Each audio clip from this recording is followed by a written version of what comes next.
This is my version of Charlie by Lee Maracle.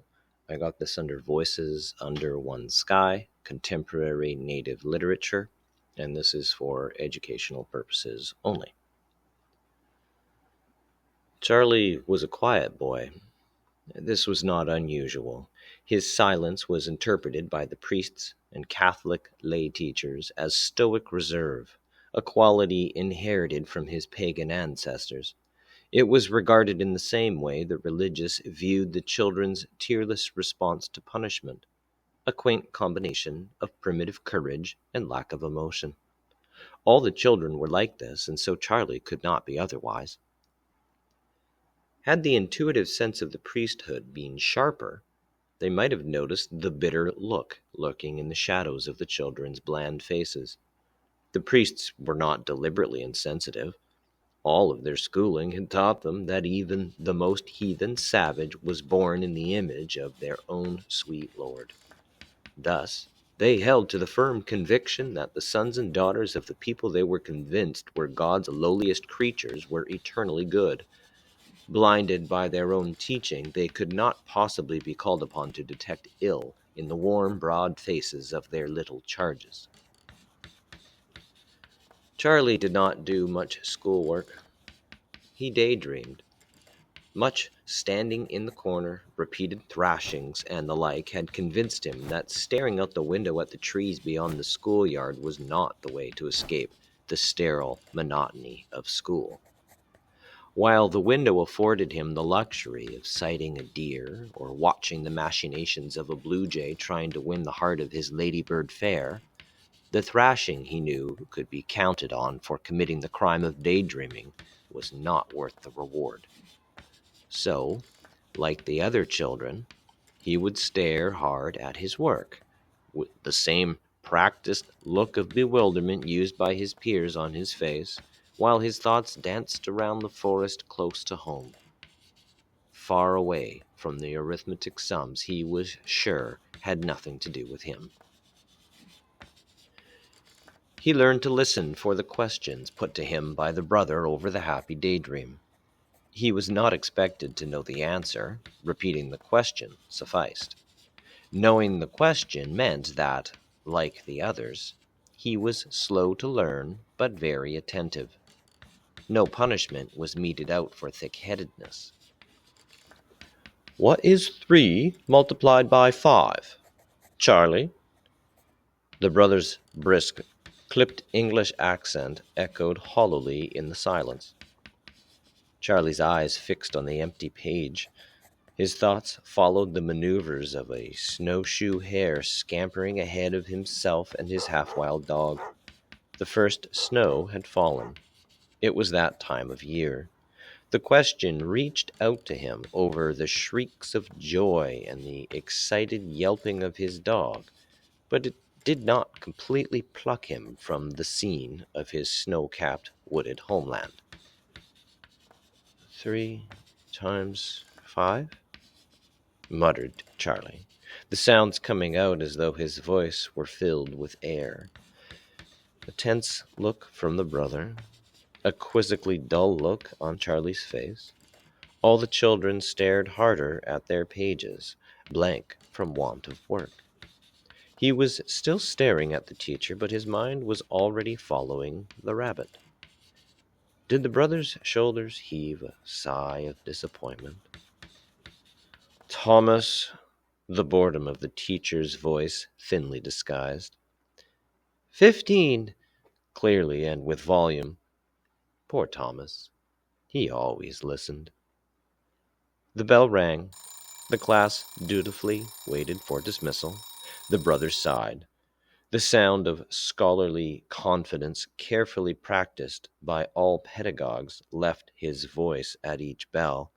Exasperation permeated his dismissal command. It was the only emotion he allowed himself to express. As he stood by the doorway, watching the bowed heads slink by, his thoughts wandered about somewhat. Such is my lot, to teach a flock of numbskulls. Ah, had I only finished and gotten a degree. Then I could teach in a real school with eager students.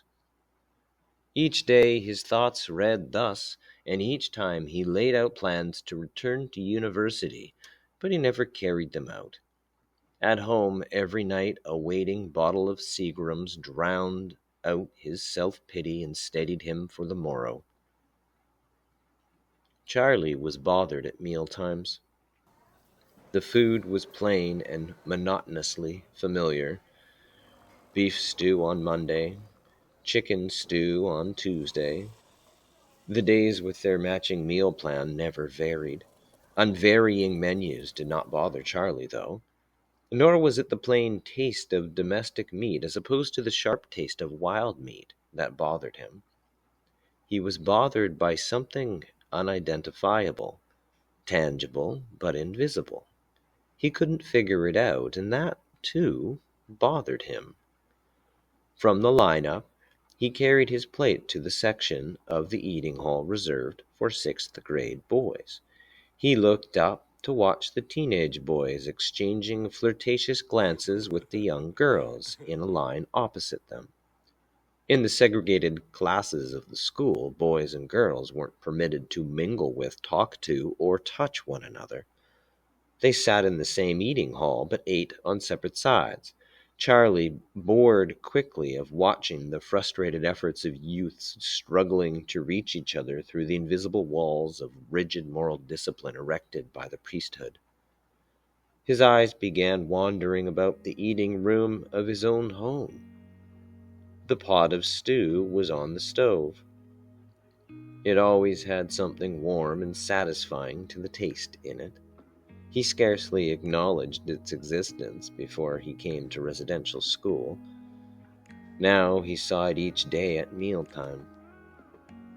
At home, no one served you or stopped you from ladling out some of the pot's precious contents.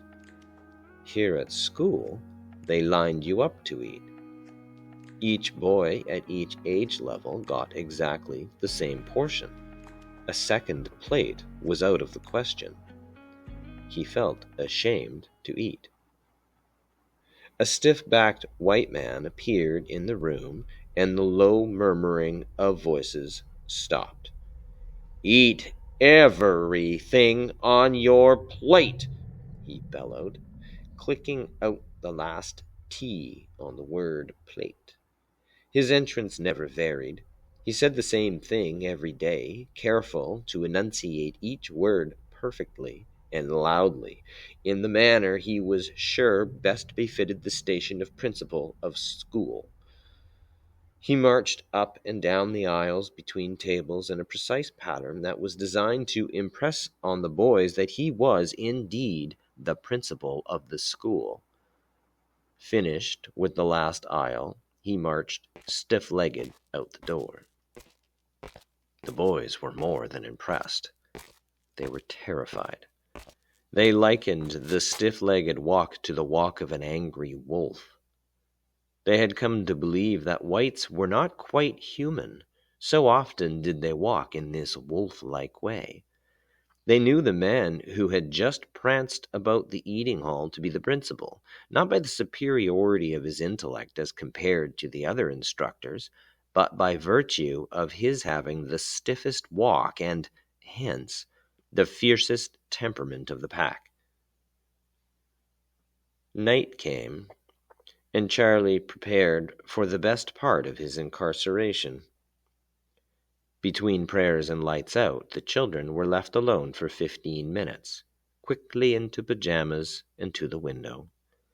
The moon and the stars spread a thin blue light over the whitening ground below. Safe in the bosom of the forest, after a tense but joyous run across the yard, the boys let go the cramped spirit that the priesthood so painstakingly tried to destroy in them. They whooped, they hollered, bayed at the moon, and romped about, chucking snow in loose, small balls at each other. Jimmy cautioned them that was enough. The faster they moved, the greater the head start. They had to get through the forest to the railroad tracks by night cover. The trek was uneventful. The older boys had run away before and knew exactly where they were going and how to get there. Stars and a full moon reflected against white snow provided them with enough light to pick their way along.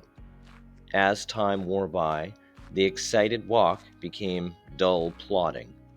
They reached the tracks of the railroad sometime near daylight. All were serious now. They cast furtive glances up and down the track. The shelter of darkness was gone. Discovery became real in the bright light of day. Surely the priest had sent the police in search of them by now. The boys trod light-footed and quickly along the track line, fear spurring them on.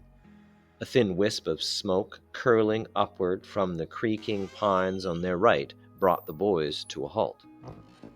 "It's my uncle's house," Jimmy purred with contentment.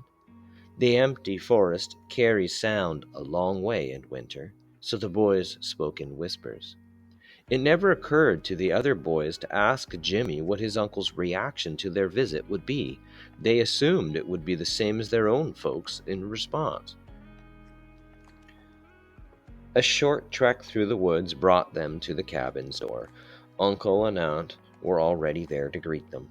They were now used to the frequent runaway boys that always stopped for a day or two, then, not knowing how to get home, trudged 9 and some miles back to the school.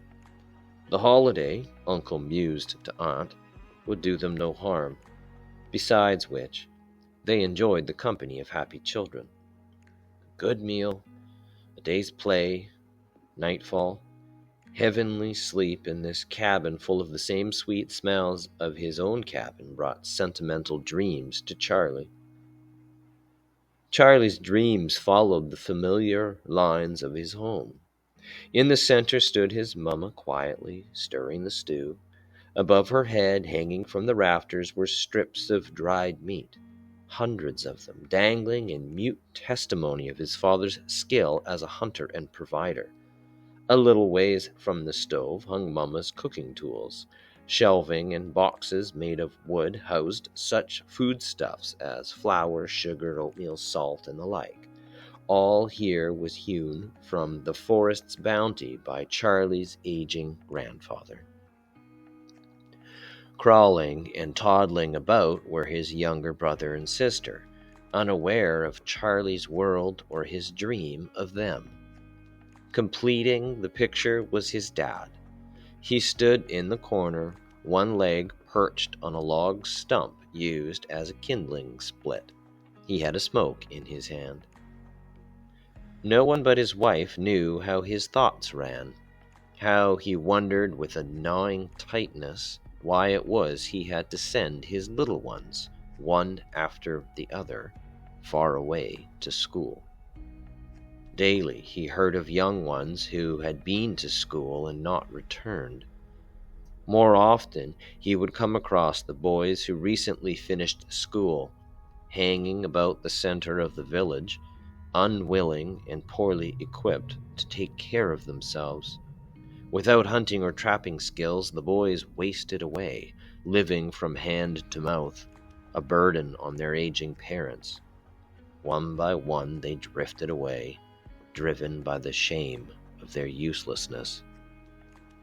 It was not that they could not learn to hunt or trap, but it takes years of boyhood to grow accustomed to the ways of the forest, to overcome the lonely and neurotic fear it can sometimes create in a man. A boy who suddenly becomes a man does not want to learn what he is already supposed to know well. No man wants to admit his personal fear of his home. The pull of years of priestly schooling towards the modern cities of Canada that hardly touched the wilderness village grew stronger. For a while, family and city pulled with equal strength, gripping the youth in a listless state of paralysis. For some, the city won out and they drifted away. Charlie's father worried about the fate of his young ones. His private agony was his own lack of resistance. He sent his son to school. It was the law, a law that he neither understood nor agreed to, but he sent them. His willingness to reduce his son to a useless waster stunned him. He confided none of his self-disgust to his wife.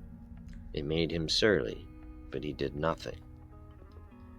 In his dream, Charlie did not know his father's thoughts. He saw his father standing, leg on log, as he usually stood while he awaited breakfast, and he awoke contented.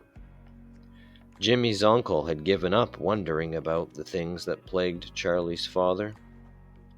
His children had grown up and left, never to return. He did not even know if there were grandchildren. He lived his life without reflection now. Jimmy was the eldest son of his youngest brother. It was enough for his life's labors that this boy called him grandfather out of respect for the man's age. "I'm going to check the short lines," he said, biting into his bannock and not looking at the boys. "Can we help?" The older boys looked at their plates, studiously masking their anxiety. "Sure," staring at them carefully, he added, "but the small one must stay." The old man was unwilling to risk taking the coatless boy with him.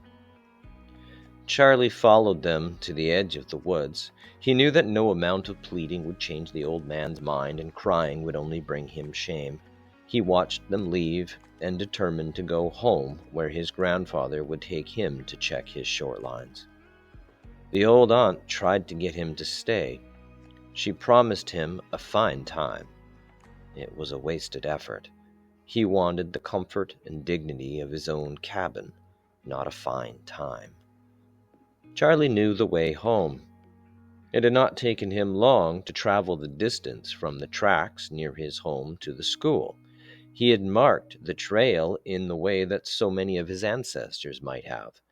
A rocky crag here, a distorted lone pine there. He gave no thought to the fact that the 8-hour trip had been made by rail and not on foot. The creaking pines, straining under the heavy snowfall of the night before, brought Charlie the peace of mind that school had denied him. A snowbird feeding through the snow curled Charlie's mouth into a delighted smile. A rabbit scampered across the tracks and disappeared into the forest.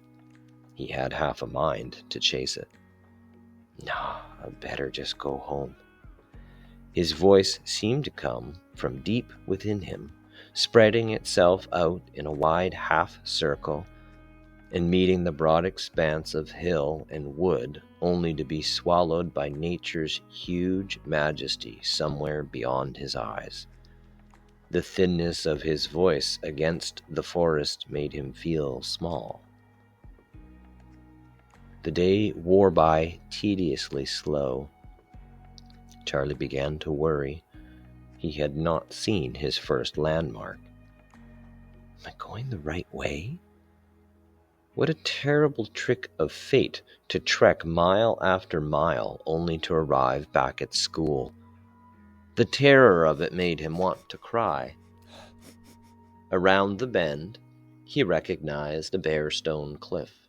Assured, he ran a little. He coughed and slowed down again. He tired a little. He felt sleepy. He touched his bare hands. Numb. "Frostbite," he whispered. In his rush to leave the dormitory, he had grabbed his fall jacket. The cold now pierced his chest. Breathing was difficult. His legs cried out for rest. Charlie fought the growing desire to sleep. The biscuits Aunt had given him were gone. Hunger beset him. He trudged on, squinting at the sprays of sunlight that cast a reddish hue on the snow-clad pines in final farewell to daylight. Darkness folded itself over the land with a cruel swiftness.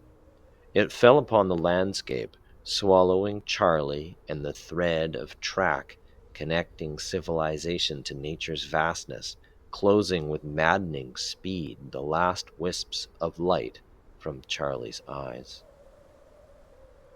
Stars, one by one, woke from their dreamy sleep and filled the heavens.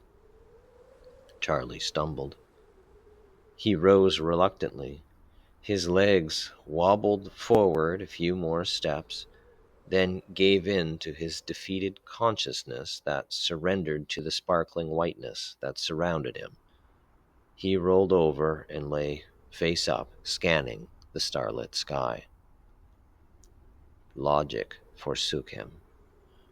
His heart beat slower. A smile nestled on his full purple lips. He opened his eyes. His body betrayed him. He felt warm again. Smiling, he welcomed the Orion Queen, not a star constellation, but the great Wendigo, dressed in midnight blue, her dress alive with the glitter of 1,000 stars. Arms outstretched, he greeted the lady that came to lift his spirit and close his eyes forever to sleep, the gentle sleep of white death.